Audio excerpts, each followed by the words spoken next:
Saan ko kukuha ang pangit? Suman. Favorite food. Si ate may favorite food. Nainitan ako. Dapat yung nakapony lang. Mas pony yung mukha na akong naligo. Pag nakatapos. 5 minutes. Okay ba yung audio, music? Wala pa yung mic natin eh. I bought my dream mic. Pero historic lang ba yan? Thank you, Jordan. Kasama kayo dito. Mamaya tayo mag-speech to extend my gratitude sa lahat na naging part ng journey.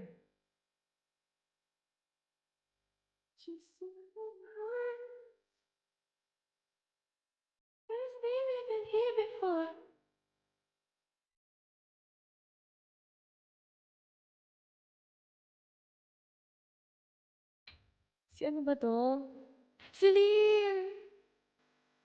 Ilang years ka na? 3 years. Sa primo. Thanks, Celine.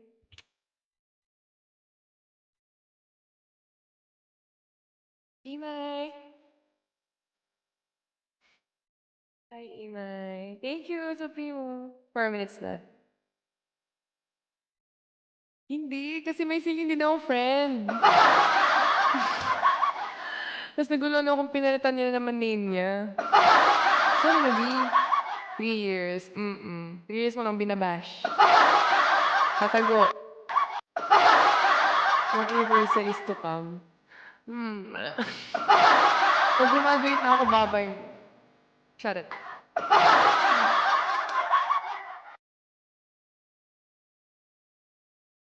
Over naman sa blush.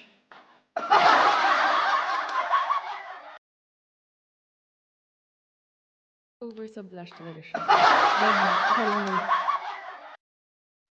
Ano daw? Neki! Sino kaya yung nagtatrap ng, trap ng admin sa badge sa lab? Halabi, wala mo alam. Clueless siya. Scientist yun. Pero binagyo pa lang kami. Saan kaya ako nagpatan? Sa microwave ba siya? Sa mayon. Newbie moments ko. Ang pangit ko nun, B. Talagang, alam mo, may screenshots ako nun, nasa Google Photos ko. Ano pa, yung, alam mo, over sa filter? Yung, di ba may eyeliner ang filters? Eh, pag nag-smile ako, natatabingi na siya. Hindi ko lang in-adjust din.